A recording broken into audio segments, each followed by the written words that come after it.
Hello everyone and welcome back to my channel. If you're new here then hi, my name is Miss Paris and on my channel you can find tips, advice and information about teaching as well as following along with my personal journey. So if that would interest you, please consider checking out some of my other videos and also subscribing so you can see when I post new things. Today's video is going to be an interesting one. It's very much a breaking news type of story, which apart from the ECT framework, I haven't really covered things that are very up to date, but it's something that, I don't know, is causing a lot of conversation in the teaching community, so I thought I would address it. Now, before we go into it, I just want to quickly put a disclaimer out there. Of course, I have my own opinion, but I really want this to be a pros and cons video. If you are able to see my opinion through it, then I apologise. That is not my intention. I don't want to influence what you think in any way. And of course, I welcome people to share their opinions in the comments, but I do ask that you are respectful of other people's opinions. Of course, you don't have to agree with them, but please be respectful. You know, it's a nice community here, so I want to keep it that way, and if there is anything that's rude or impolite, then I will just delete it. So, little disclaimer before we get on. So this video is going to be about the recent appeal from the Department of Education asking for retired teachers to come back to the workforce. Now, they have asked this in the hope that schools can remain open despite potential staff shortages due to the global pandemic, and so that children can continue to benefit from face-to-face instruction and teaching. So whilst I completely get that, there are a lot of issues that are arising around this topic. So both retired teachers and current teachers are talking about it and why it may or may not be a good idea. Now, the big positive about this is that obviously this could be good for the children. You know, they stay in school, they continue to have that structure, and despite during lockdown vulnerable children being able to come in, there are still a lot of children that aren't deemed on paper as vulnerable, but that still thrive in routine, that need that structure in their day, especially if they weren't potentially accessing the home learning that teachers set them.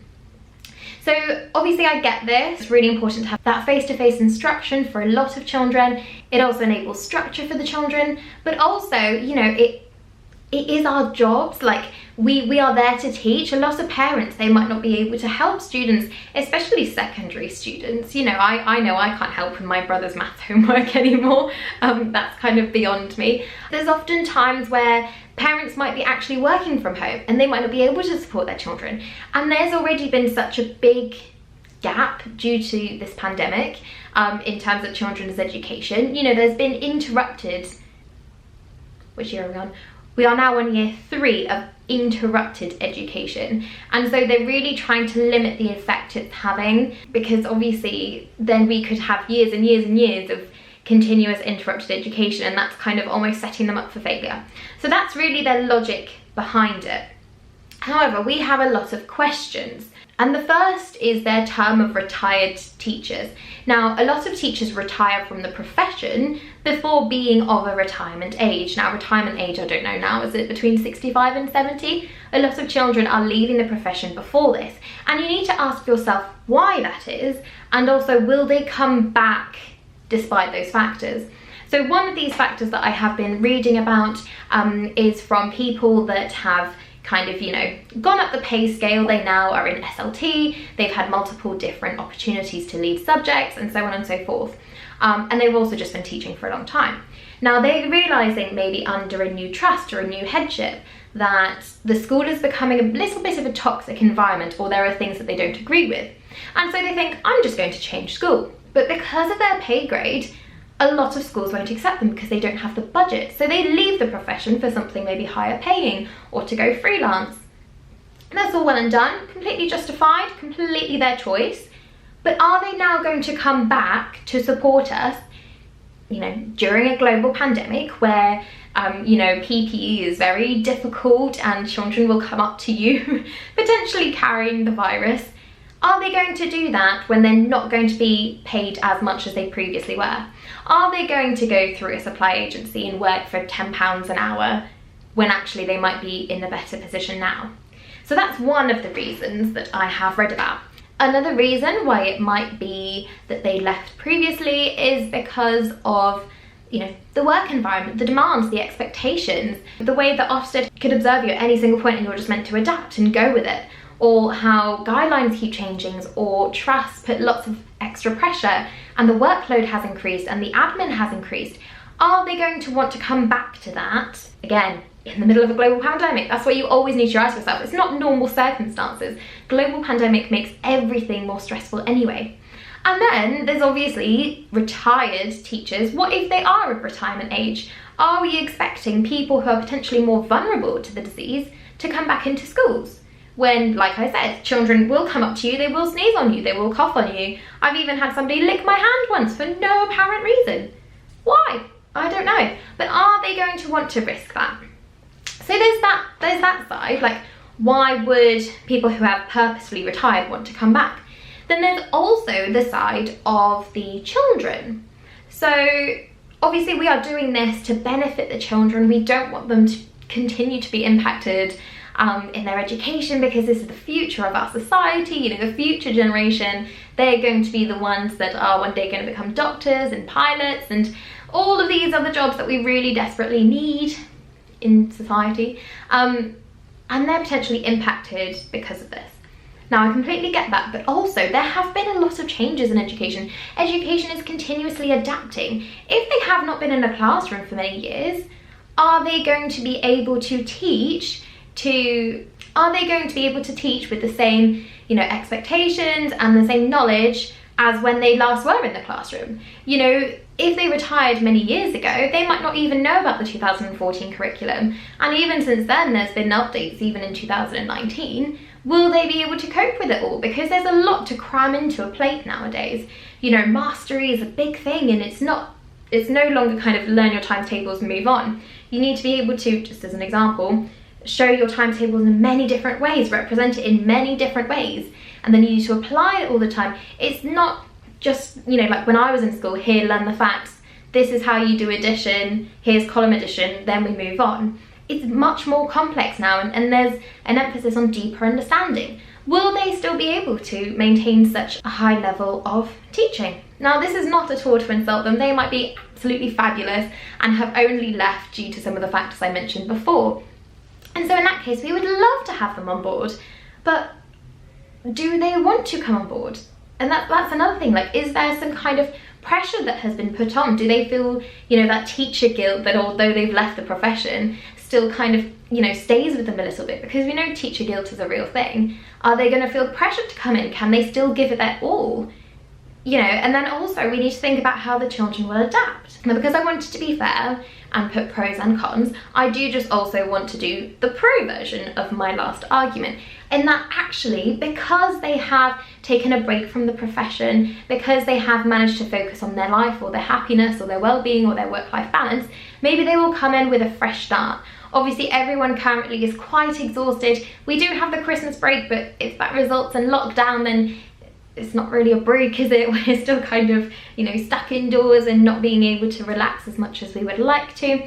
But they might come in with, you know, a fresh bounce in their step. They might come in with further enthusiasm.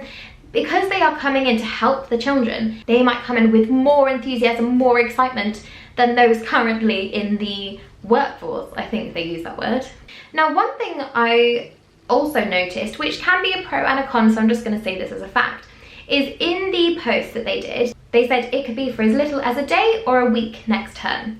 Now, this can be good because somebody might think, oh gosh, it's so exhausting, but I can do a week or I can do a day. Brilliant. Some people might think, oh, I would love to help, but currently I'm in a position where I'm in a full-time job. I'm not going to risk leaving that just to help for a day or a term. So there's a pro and con. Some people might think, oh yeah, that's manageable. Some people might think, I need more financial security than that. Another question I have, and this is a question that's fairly personal to me, because if you have been following along with my journey to getting an ECT job or an NQT job, it has been tricky. The recruitment process is very tedious.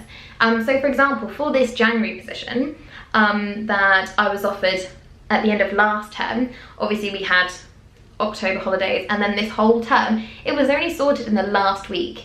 So that was like 9 weeks after I was initially given the job. So what is the recruitment process going to be? How are we going to make sure that good teachers come into the system? You know, are we still going to have to do interviews, or are they just going to be put straight into a classroom? Are they going to go through agencies? But we still don't know how good they are as teachers. But then if we do go through the whole interview process, then it might just take ages. If you need some immediate cover because, I don't know, there was a staff meeting and suddenly 5 kind of got taken ill from the C word at once, then how are we going to know that 5 teachers are going to come in are actually good teachers? Can they carry on from the last lesson, or are they going to struggle, or do they know the latest programs on the IT for the computing lessons? You know, all these kind of things. It's very easy from an outdoor perspective to be like, oh yeah, that makes sense. They just arrive, the lesson plans are given, and they just deliver it. But also, what's the expectations that those that are off ill, are they meant to be giving lesson plans to these people? But do these people who just come in, who maybe haven't been in the classroom for ages, they don't know the prior knowledge, they don't know what we're currently working on, how are they meant to do the lesson plans? There's lots of ins and outs that I think makes this a very complicated appeal. I definitely see the advantages. I think any way that we can keep children in the classroom is, you know, worth trying, but I wonder if they've thought it through before obviously putting the appeal out there. I have kind of mentioned this before, PPE, you know, this protective equipment, keeping safe during this time. Now, I've been to 3 different schools since finishing my training. One of them I had to wear a mask and a visor while teaching. One I didn't have to wear anything, and then the same for my current school, except now since cases are rising again, we have to wear masks in all communal areas, and of course we can choose to wear a mask in the classroom, which is all good. But how do we know that these people coming in to the classroom from, you know, retired teachers or, you know, just career changers, how do we know that they're going to be protected? How do we know that we're not actually exposing a whole new group of people to the variant? Because obviously children can carry it without realising. They might not show symptoms, or if they do show symptoms, we might not realise it's COVID and just think it's a cold or a flu. How do we know that they're going to be protected, and how do we know that them getting ill is not going to result in further people being taken off and then even more people being needed? I think this could turn into a vicious cycle, and I think that those currently in schools, current teachers, current teaching assistants, current support staff, everyone in the education system should be more protective to avoid them also leaving, whether it be due to illness or also just leaving, you know, because they don't feel protected, they don't feel safe anymore in the classroom. Now, I wonder what measures have been taken there. I have seen a lot of people mention it because they don't feel like they're currently being taken care of. They don't feel safe in terms of, you know, against the virus despite being vaccinated. Another thing that I have read, and I've read this a few times in different places by different people of different levels in education, so, you know, some are like senior leadership team, some are professors, I've seen it from a lot of different people, is the Ofsted inspections. The Ofsted inspections are not ceasing, they are not stopping. Why don't we get these inspectors who often kind of, you know, they give us advice on how to teach or what can be improved? Why don't they stop the inspections and show us what excellent teaching is?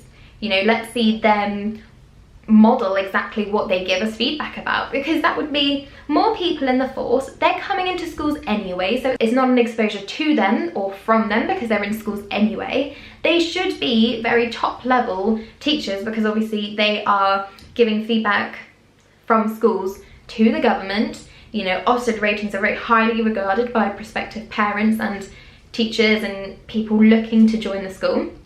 So why can't they come in? I've seen a lot of people asking for that. And again, that's not something that's been addressed by the government, because right now, how can we expect it to give the normal standard of teaching when we might have other people coming in, we might have more supply agencies coming in? We are kind of sometimes in survival mode, and it's not fair to be judged as a school based on that in these exceptional times. So why can't they come in? Is that a potential? Department of Education, is that, could we do that? I don't know. So yes, I'm going to leave that there. There's probably lots of things that I'm going to think about after I stop this video and be like, oh, I should have mentioned that. But there's definitely pros and cons to it.